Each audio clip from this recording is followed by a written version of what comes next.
Dragi moji đaci, evo nas na još jednom času matematike, svojstva operacija, množenja i deljenja.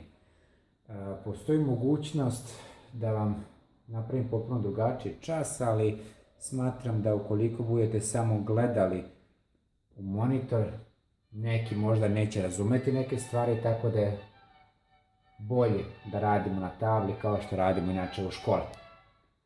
Što se tiče svojstava operacija množenja i deljenja, danas ćemo odraditi zamenu mesta činilaca, združivanje činilaca, nulu kao činilac, broj 1 kao delilac ili količnik i nulu kao deljenik, ali ćemo pomenuti nulu kao delilac. Udžbenik, naravno koristit ćete kod kuće udžbenik za 4. razred, matematika 4, kreativni centar, na strani 100, 101 i strani 102 nalazi se pomenuta lekcija. Kako kažem da neki će se malo teže snaći u udžbeniku, pokušat ću za nekoliko minuta da vam objasnim najosnovnije, ali vas molim da kod kuće dobro izvežbate to. Prvi kvadratić. Zamena mesta činilaca. Zamena mesta činilaca.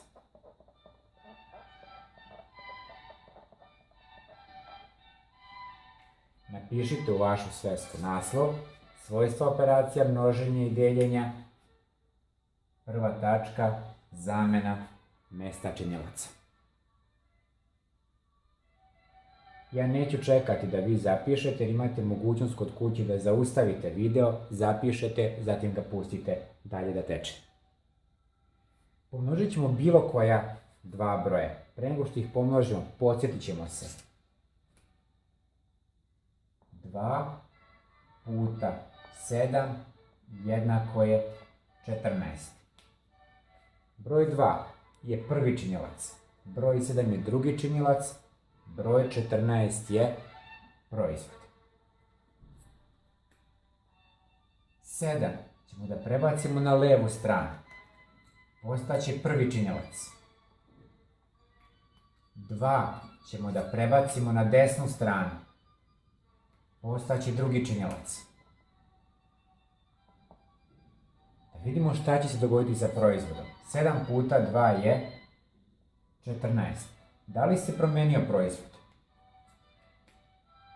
14, 14. Proizvod se nije promenio. Prepišite. Kada ovo prepišete, napisat ćete pravilo. Kvadratić, pravilo,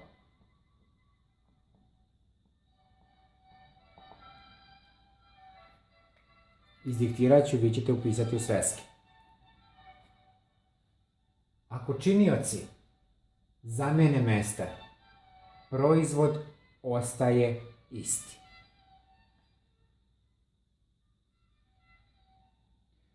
Uradit ćete dva primjera.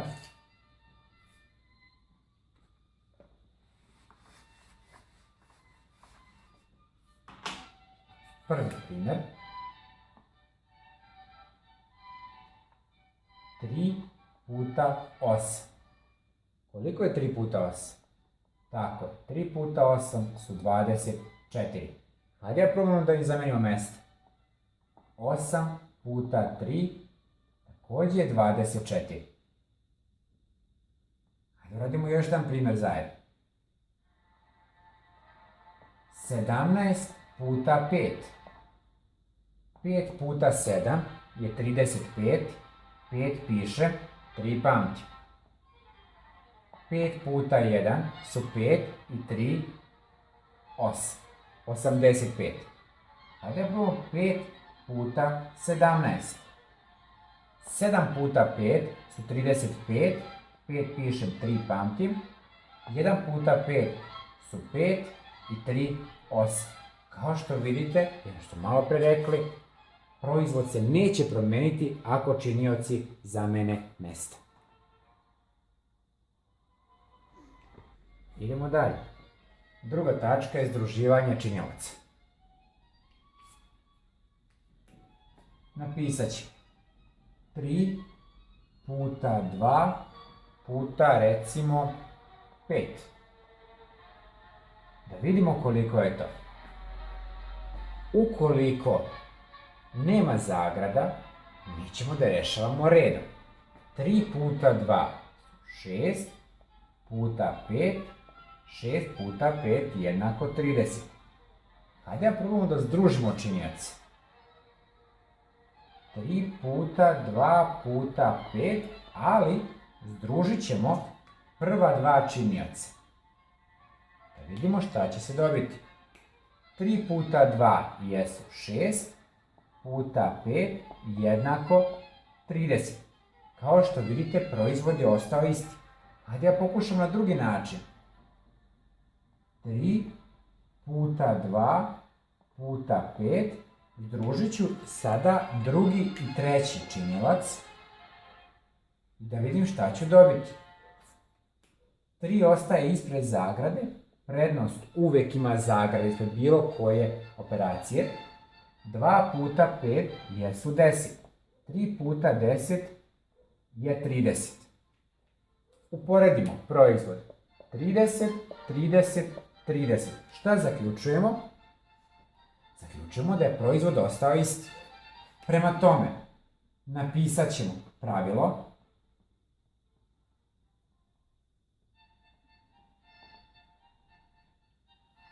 koje glasi: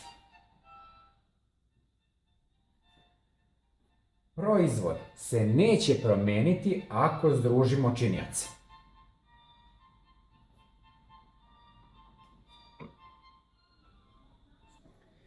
Da ne bismo svaki put radili na 3 načina, mi ćemo predstaviti združivanje činilaca kroz jedan primer.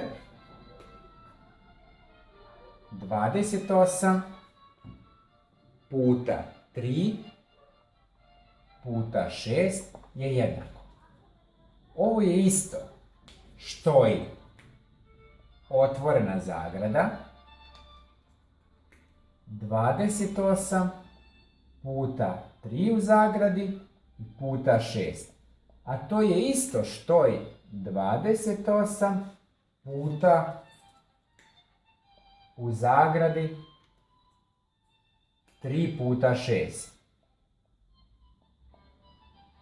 Sada smo uradili u jednom zadatku ona 3 zadatka od malo pre, odnosno 3 načina. Računamo koliko je to. A to je 28 puta 18 jednako, izračunate slobodno negde sa strane pismeno i upišete rezultat. A rezultat jeste 504.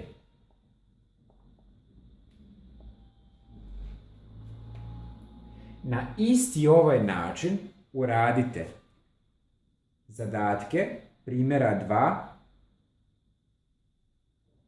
u vašem udžbeniku na 100. strani.